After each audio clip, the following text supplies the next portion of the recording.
Good evening, everyone. My name is Charlotte Cooper, and for my ethics paper, I will be discussing marijuana, the social threat to the government and pharmaceutical companies.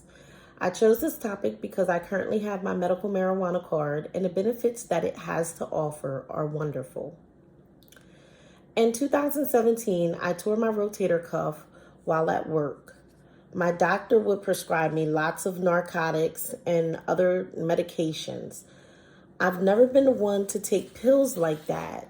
So I asked about the medical marijuana card, and he stated he would rather his patients use medical marijuana. So that's how was introduced to the medical marijuana. Um, in this ethical paper, I discussed deontology, relativism, utilitarianism, consequentialist, and virtue ethics. If I had to choose one, the ethical issue that I would side with would be utilitarianism.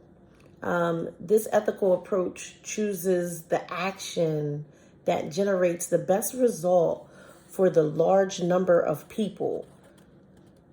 So, being as though the medical marijuana period, not just medical marijuana, but marijuana period, it has so many amazing benefits and would benefit so many people, utilitarianism would be the best ethical approach to me. You have medical marijuana that is able to stop nausea. It helps with glaucoma. It helps with pain in general, whether it's minor pain or chronic pain. It helps with individuals who are HIV or who have HIV or who have AIDS. Cancer patients. My mother was diagnosed with cancer back in 2019, and she would tell me she was diagnosed with brain cancer, and she would tell me like different times when she would have pain in her head, and I had a balm, and I would take that balm and I would just rub it, on her temple or wherever she said she had the pain at, and instantly she would say her pain went away. The medical marijuana, it really does work. Code of ethics has a lot to do with this topic. Individuals who use marijuana are often stereotyped because they do so. I don't believe an individual should be treated or looked upon any differently than someone who is prescribed a narcotic. From this topic, I've learned about the benefits marijuana has to offer people. It's unfortunate that it's not legal, and there's so many hoops and loops that one has to go through just to be able to obtain their medical marijuana card if they needed it for medical purposes. I've learned that this country is all about money. Just to have your form filled out to be able to get the medical marijuana card, you will have to see a pain management. So that's going to require you to pay to go to now go see a specialist. That's pain management.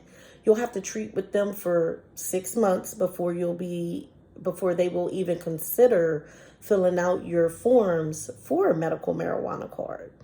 When you do take your forms in, there's a nice hefty fee of $200 that you have to pay to have that form filled out. And then once you have that form filled out, then you got to pay the state. And that fee is another $25 to $50. But that fee just dropped $25 to $50. Prior to that, you were paying $125 to the state So you were paying $200 plus another $125 to the state just to have the form filled out so that you could so that you could get your medical marijuana card and be able to purchase the medical marijuana inside the dispensary. Everything in this country is all about money. From what I learned, once you receive your medical marijuana card, it's only good for a year. So you have to keep paying these fees to your specialists and to the state in order to keep your medical marijuana card. When I first got my card, I was very illiterate about what how the program worked. For some reason, I thought, oh, okay, I have my card, so now I'm allowed to get this amount of marijuana, but I wasn't really thinking like I had to pay for it because I had insurance. Your insurance doesn't cover it. You just go straight to the dispensary and you pay out of pocket. So some people might, be like, well, people would rather stay on, narcotics or whatever kind of medication that they're taking. That's because it's so expensive. You have now where, someone was getting their prescriptions from Walgreens, whatever kind of medication pills that their doctor may have prescribed to them, and let's just say that they had insurance and their copay might have been like $5 or $7, something like that. No more than $10 for a month of pills. Whereas now you're going to the dispensary and you're looking to kick out minimum $50 a week.